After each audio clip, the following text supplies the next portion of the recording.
What's your favorite food? Rice. Rice. Why are you crying again? Can you say full name? Why are you crying again? I'm not playing Why are again. you crying again, Della? I'm not Dara. Avi? Hello Kathleen fans! Yung narinig nyo yung mga sombrero sa tumawa muna tayo sa vlog na ito.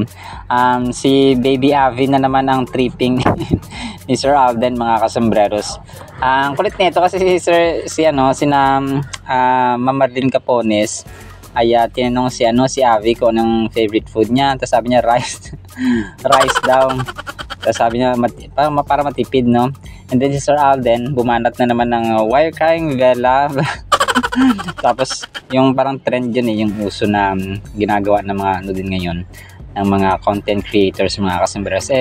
Si Avi naman ay puro naman siya I'm not crying. Sino niya alam niya na yung sa trend ngayon, mga kasambreros. Si Pops Alden talaga sobrang kulit at saka ang cute, mga kasambreros, pagdating sa mga bata. And then nag-post din sila ng ng mga morning run. Kahapon pa ito, mga kasambreros, no? Yung ngayon na wala pa tayong update, pero yun nga, palagay natin na baka nasa biyahe na si Pops Alden pa uwi dito sa Pilipinas, mga kasambreros. Pag may update na, so alam niyo naman na i-update ko rin po kayo, mga kasambreros. And then ito, nag-share si Sir Alden ng verse, of course, sa from the Bible, mga kasambreros. Philippians 1:9, sabi niya, and this is my prayer, that your love may abound more and more in knowledge and depth of insight. So ito, mga kasambreros, napakaganda ng verse nito kasi it speaks about love talaga, mga kasambreros. Prayer ito ni Apostle Paul sa kanyang mga tao or sa mga tao sa church, mga kasambreros, sa Philippi. So yung dapat yung pag-ibig umaapaw. Kaya yun yung mention ko rin nakaraan na kapag puno yung cup natin, puno yung heart natin ng love, ay hindi yan malalagyan ng kung ano mga hatred, mga inggit, mga selos dyan, mga kasambreros. And then another verse, no? Napakaganda nito.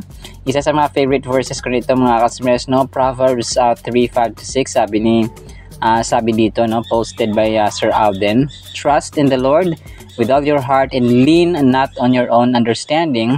In all your ways submit to Him, to God, and He will make your paths straight. So isa rin to sa mga na-vlog din natin, mga kasambreros, na sobrang ganda. So and then ito, nag-post sila ng mga kuha pa doon, no, so kakulitan ni Sir Alden, mga kasambreros. And then yun nga, no, sa kainan ay hindi mawawala, mga kasambreros, na mga pictures natin. So nandiyan sila Sir Laysam, of course, no. Hindi ko alam kung saan nakauwi na siya dito kasi malapit na rin yung hindi, malayo pa pala yung gala night. So yung kanyang pinagkakabisihan ngayon is yung pa talaga, yung stars on the floor, mga kasambreros. And then ito, another post niya, mga kasambreros, itong 98 degree nga, no, na concert sa May 30 at saka 31, 8 PM sa SM Mall of Asia Arena, mga kasambreros. So kung hindi pa kayo nakabili ng ticket, ay hindi pa po huli ang lahat, mga kasambreros. So napakahalaga nito sa kanya kasi yung Myriad Entertainment, mga kasambreros, Myriad Events Entertainment Incorporated ay kakulab, no, nitong 98 degree nga na boy group, mga kasambreros. Nakita ko parang nag-guest din sila sa mga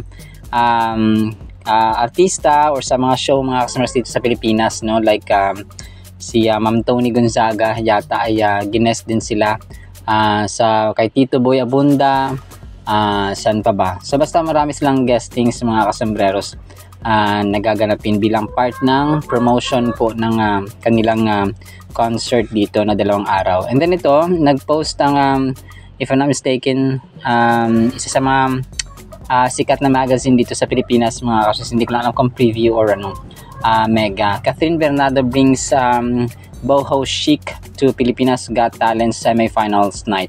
So ito yung yung kanyang damit na kulay brown nga, mga kasambreros. So boho chic. So hindi ko alam, pero parang ito yung yung gumawa, parang ganun, mga kasambreros, or brand ng ng damit mga kasembreros. So sobrang ganda ni Ma'am Catherine dito sa kanyang outfit na ito, kagaya ng naipost natin nung nakaraan pa. So festival boho outfits. So ano nga siya, no, sikat na brand clothing, kahit sa Amazon ay meron ito mga kasembreros, no? Sinearch ko po mga kasembreros. And then next item natin ay so ito, no, maliban sa mga post ni Sir Alden dun sa may sa may dito sa mga pagkainan, ay may mga pictures din siya nakuha pa dito habang naglalakad. Tapos parang pauwi na yata sila, or may morning walk mga kasembreros. Pero nga, no, so abang-abang tayo kung kailan siya uwi dito sa Pilipinas. Alright, sila po sa ating countdown items actually mga kasembreros, ha. Sana po ay abang-abang pa kayo, no, sa ating mga updates, and thank you so much. I want to say thank you, gazillion thanks for gazillion, ibig sabihin sobrang dami, no, laksa-laksa mga kasembreros na pasasalamat ko sa mga talagang sumusubaybay pa rin sa ating channel. Alright, so yan naman po sa ating countdown items, and sana po ay pakinggan po natin ang Word of God, and blessed morning po sa bawat isa. At para po sa ating Word of God ay sobrang ganda po nito mga kasembreros. Kapupulutan po natin ang aral. Ang title po, Dalawang Coins.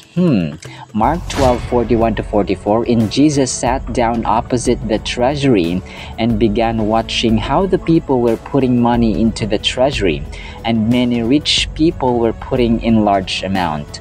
And a poor widow came and put into lepta coins, which amount to a quadrans. Calling his disciples, tinawag ni Jesus Christ yung kanyang mga disciples, he said to them, "Truly I say to you, this poor widow put in more than all the contributors of the treasury.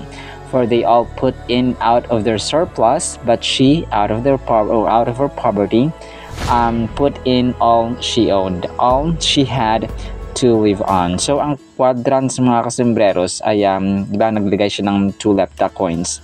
Ang quadrants po sa Romans mga kasembreros ay isang Roman coins mga kasembreros, or Roman coin na may pinakmababa or mababang value. So parang sa atin ay centavos, parang ganun mga kasembreros sa ating pera, which is hindi na nag-exist sa ngayon mga kasembreros. So ang scenario, as sort of background mga kasembreros, ay si Jesus Christ at that time ay nakaupo sa templo, no? Nandun siya sa kaban ng bayan, okay? Treasury mga kasembreros. Parang yung mga tao ay naglalagay ng mga tax, ng mga offerings mga kasembreros. So ganun po siya. So may mga tax collectors din at that time. Si Matthew was a tax collector. So tinitingnan ni Jesus Christ, no, yung isa-isa, no, naglalagay ng malalaking amounts, yung mga mayayaman, yung mga kumapa sa Bisaya, mga datu, no, mga kasembreros, no, marami silang pera. Tapos syempre, no, malaki yung amounts na nilalagay nila. Pero may nag-break ng eksena, no?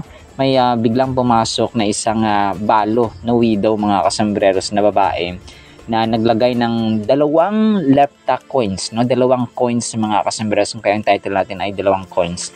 So yun nga, no, yung equivalent nun is isang quadrant. So isang quadrant doon sa Roma ay isang bronze na napaka liit na value. So pero nakakamangha kasi si Jesus Christ tinawag niya yung kanyang mga disciples. Wait.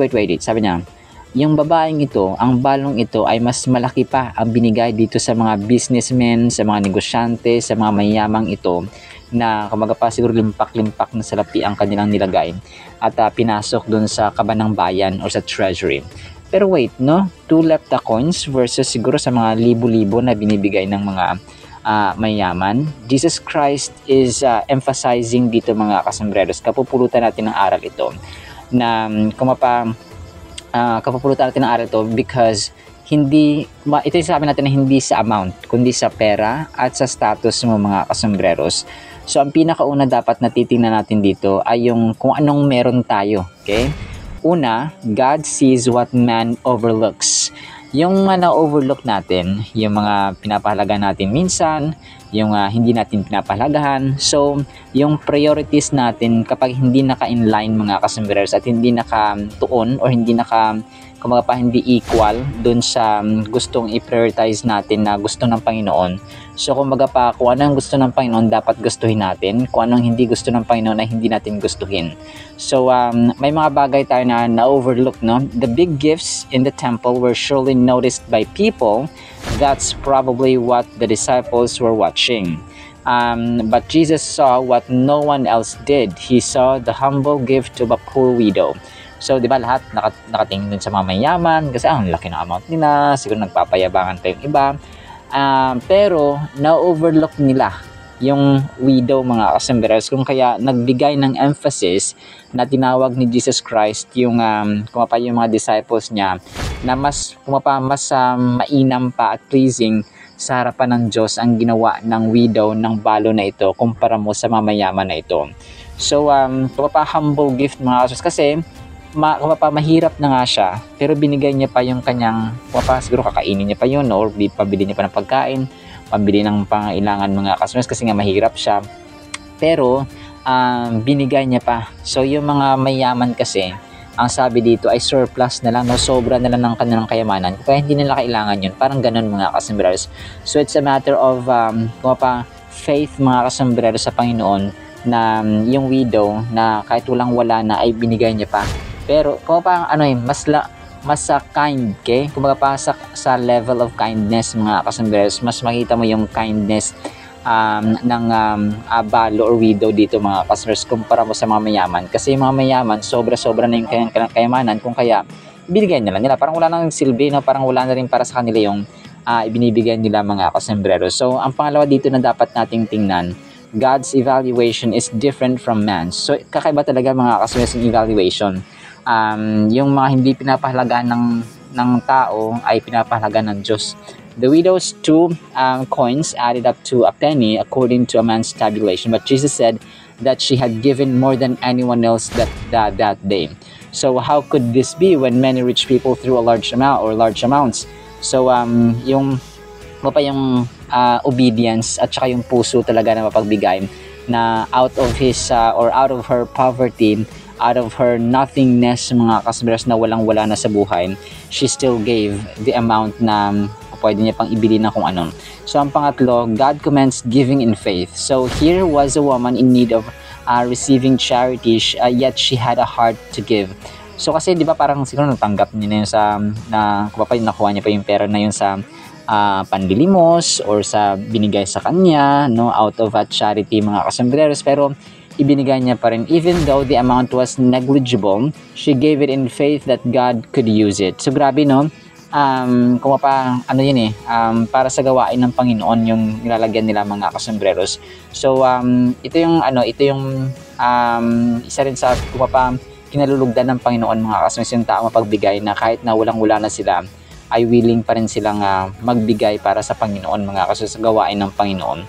So we don't know the details of this particular widow's future, but we can be certain that she was provided for. So hindi natin wala ng continuation ito, mga customers, yung buhay ng widow, pero sure tayo na nag-provide ang Panginoon sa kanya because nalugod si Jesus Christ sa kanya, mga customers. And once na malugod si Jesus Christ sa ating buhay, expect blessings, mga kasambreros, at saka provision afterwards. The religious officials of the day, instead of helping the widows in need, were perfectly content to rob them of their livelihood and inheritance. So, yung mga yung mga mapagkunwari na mga religious officials, mga kasambreros. So, parati nating tatandaan 2 Corinthians 9:7, God loves a cheerful giver. Kapag tayo ay nagbibigay in faith, in love, in kindness, out of concern, in care, mga kasambreros, gawin natin ito at ipagpapatuloy natin at dapat nating ipagpatuloy. However, kapag tayo ay napipilitan lang, kagaya ng mga mayaman na to na out of sa kayamanan nila ay sobra-sobra, kung kaya nagbigay sila, mga kasambreros, or binigay nila yung sobra nila sa kanilang kayamanan.